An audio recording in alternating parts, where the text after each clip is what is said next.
David Wooten, who you just saw, and Maria Mena. They are the attorneys for 17-year-old suspect in the Rockville rape case, Jose Montano. Welcome to both of you. I just want to tell our viewers we've got a little bit of a delay on the audio here, but let me start with you, David, on this. Why you haven't met your client yet? Why do you believe he's innocent? Well, first of all, thank you for having us. We are criminal defense attorneys, and we are in criminal courts throughout D.C. and Maryland every day.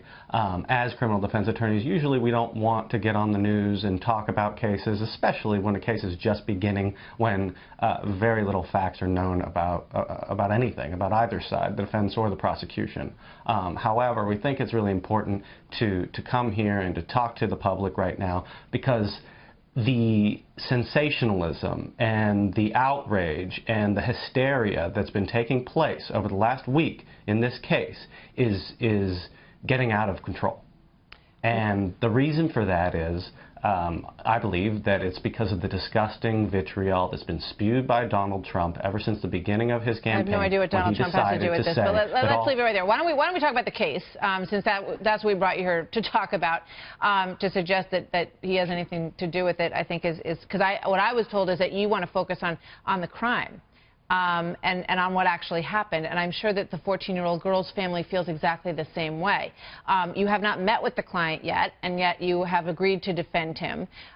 So I'm asking you why you think that your client is innocent and why you don't believe the words of Captain James Humphreys, who has dealt with the evidence in this case and had this to say. Let's play that. There's physical evidence of both a rape and sex assault, yes. Very clear from the investigation that there was no consent in this whatsoever. All right, so that's their side of the case. Maria, let me turn to you on this, and tell me if I'm wrong here. It's our understanding that immediately after this event, the girl went right to the authorities at her school, who called the police in immediately. Is that true? That is our understanding of the case, but, you know, as just was stated, you know, they say they have evidence, they say there was no consent, but that's her side. And I've always said in every case there's two sides, my side, your side, and the truth. And that's the purpose of our judiciary system, to have a trial to determine that. As the case proceeds, we're going to get to the truth. And our position is, yes, our client is innocent until proven guilty. And that's the great thing about this country. We have a judiciary system which we should respect and not take a side immediately, and this is highlighted because of the issue with immigration that's going on in this country, and that's why this case has received such national attention. I think it's natural for people to be. It's natural for people to be outraged when they hear this kind of crime. And as you point out, and absolutely everyone agrees, that you have to adjudicate this case. Both sides will be heard. We do have, you know, a system in this country, thank God, that allows for that to happen. However, people are very upset about the fact that, you know, people are detained by ICE and then they're released. They're upset about the fact that 17 and 18-year-olds are in classes with 9th graders. That is why this case has garnered so much attention, because a law was already broken by these young men who entered the country illegally. David, you want to address that?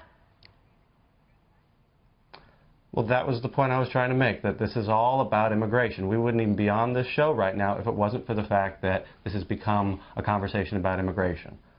We are criminal defense attorneys, and we like to focus on deciding whether or not our client is guilty or not.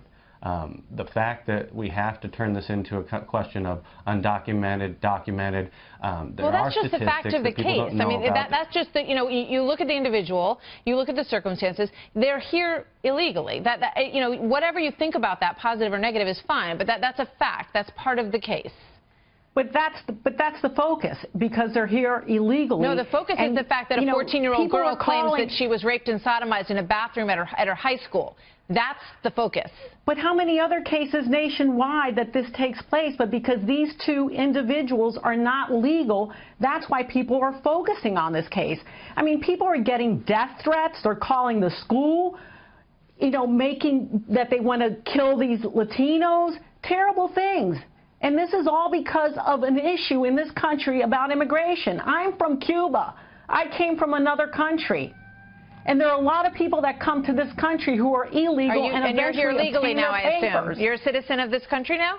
Of course. Well, there you go. That's the way it's supposed to work. We're going to leave it there, you guys, because I'm out of time and not for any other reason. But I thank you very much for coming. And we're going to continue to follow this case fairly, and we're going to look at both sides as you are. And we appreciate your time tonight. So thank you both.